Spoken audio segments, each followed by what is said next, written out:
Okay mga kababayan, Chris Ulo po at welcome back po ulit dito sa ating YouTube channel.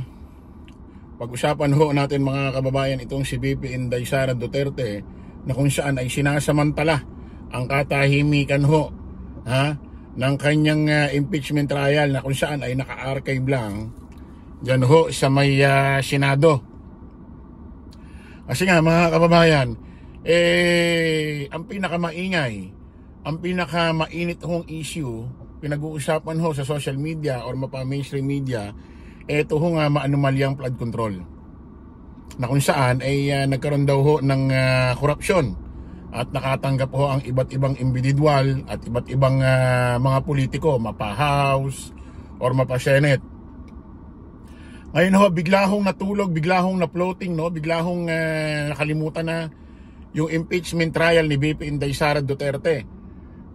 Excuse me, na kung saan nagkaroon ng anomalya dyan ho sa DepEd, no? Nagkaroon ho ng anomalya ho dyan sa OBP at nagkaroon ho ng iba't ibang pag-file ho ng impeachment, at naipasa na yan at naging impeachment trial at ngayon ay naka-archive na sa Senate na kung saan anytime ho pwede yung mabuhay, pwede mapag-usapan at pwede yung hihiring.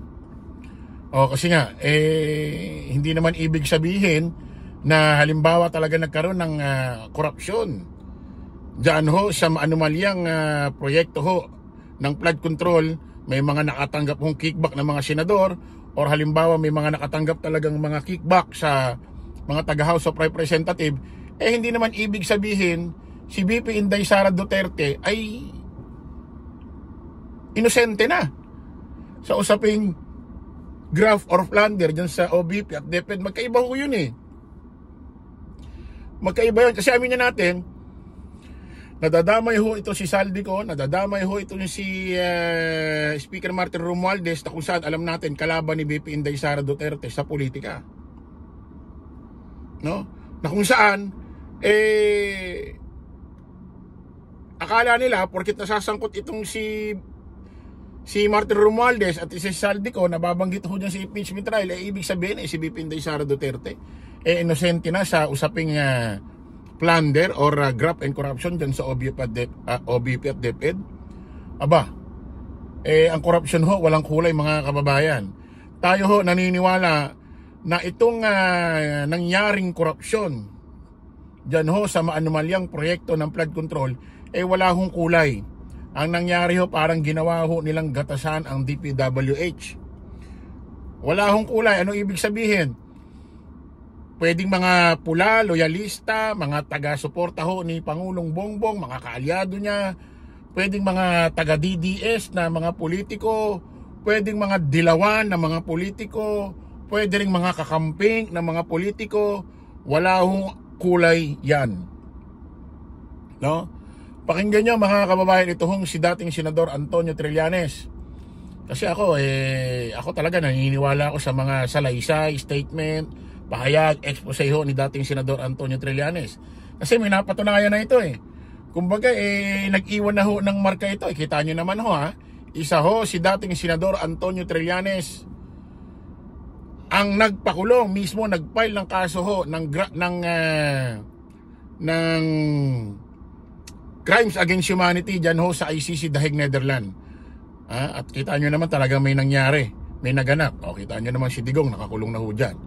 Ito mga kababayan, meron hong ibinulgar si dating Senador Antonio Trillanes na kung saan ito na yata ang pinakakinakatakutan ni VP Inday Sara Duterte na mangyayari. At ito na yata ang taong kinakatakutan ni VP Inday Sara Duterte na kung saan ay pwedeng tumistigo or magpapile ho sa kanya.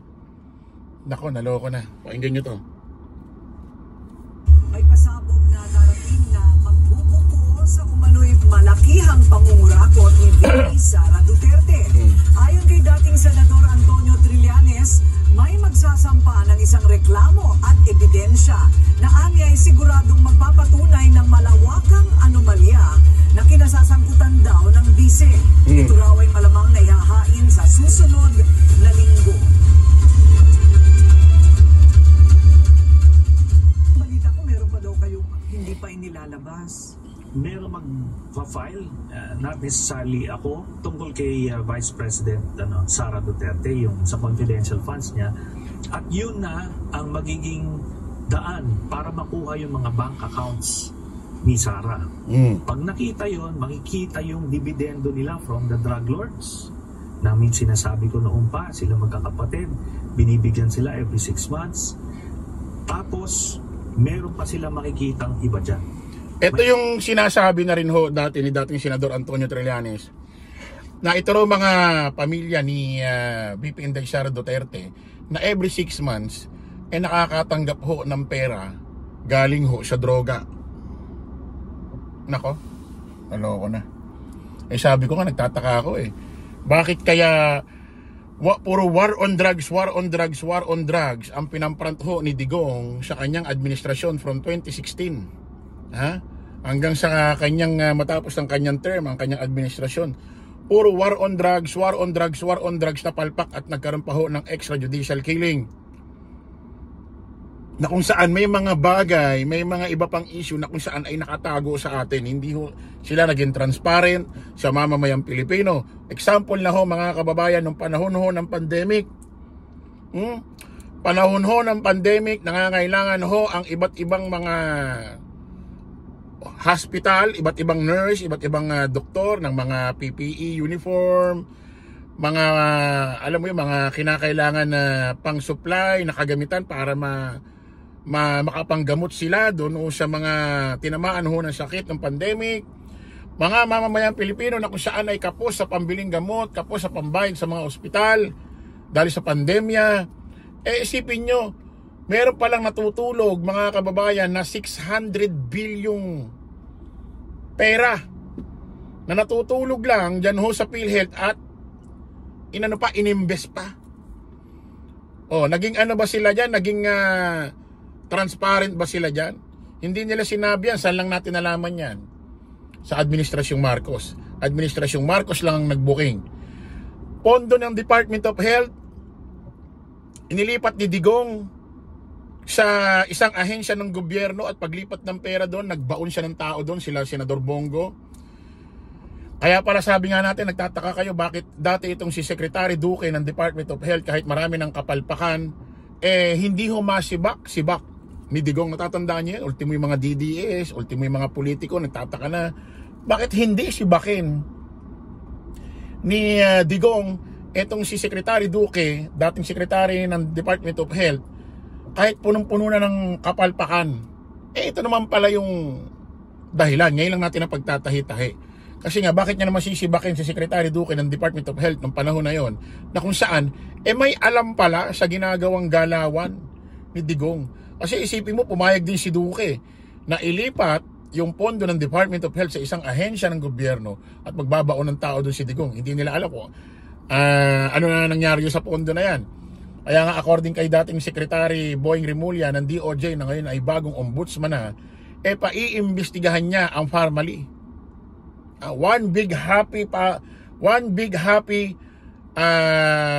Pharmally family of one big happy family Pharmally. So paiimbestigahan ho yan. Ano pa? Marami pa puro pinamprant lang ho sa atin, war on drugs. Nagkaroon pa ng extrajudicial killing. Puro ho yun ang pinamprant niya. Yun ho ang ginawa niyang kumbaga pantapal sa iba't ibang isyong hindi pa natin nalalaman. Kita mo yan? Tapos grabe nga pogo, puro patayan, torture at kung ano-ano pa dyan. Katwiran ni Digong nagbibigay daw ng pondo sa atin yan, ng tax o tulong. Galing sa illegal nakakamalas yan Kahit sa bahay nyo, papayag ba kayo na magkaroon ng pera pinapasok sa pamamahay nyo na galing sa illegal? Malas, di ba? Baka kaya nagkakanda leche-leche itong Pilipinas ng panahon niya. Tuloy natin. May kita nila kung gaano laki ang pera na ninakaw ng nila Sara Duterte kasama si Mans Capio. And we're talking about billions. So it's not of just the pesos. 160 million It's not. confidential fund. Billions ito. Kailan po mangyayari ito? Pagka na-file na nila, so the Ombudsman, through the Memorandum of Agreement with AMLAC, pwede nila makuha lang yun. Manatiling nakatutok sa billion. O ayan mga kababayan ha, kasi pagka na-check na ang bank account si VP Inday Sara Duterte na kung saan ay bilyon-bilyon ang kanyang pera, at hindi niya pa maipaliwanag kung saan galing ang mga perang ito, paano siya nagkaroon ng ganitong kalalaking pera. Unang-una si VP Inday Sara Duterte hindi naman kilala na negosyante. Hindi naman parang sila Henry yan or hindi naman parang sila Manny Pacquiao yan. Tapos lagi pa nila sinasabi mahirap lang sila. Tapos magkakaroon sila ng ganyang karaming bank accounts at bilyon-bilyon. Kahit gaano ka nakatagal na politiko, hindi ka makakabuo ng 1 bilyon sa kasaysayan sa karir ng iyong pagiging politiko. Hindi ka makakabuo ng 1 bilyon. At kung gaano kalaki ang mga negosyo mo, may mga mall ka ba, may mga ganito ka ba para maka-earn ka, makabuo ka, makaipon ka sa bangko ng bilyon-bilyon? Kapag yan mga kababayan napatunayan na napakaraming bank accounts ni VP Inday Sara Duterte at umabot ng bilyong piso sa loob ng bank accounts na hindi maipaliwanag saan galing ito, paano siya nagkaroon ito? Nako, eto na. So abangan ho natin yan mga kababayan kung sinong tao yan na testigo or lalabas, mag-e-expose or magpa-file ho sa kanya. Maraming salamat po mga kababayan. Kita-kita ulit tayo sa panibagong vlog. Bye-bye po.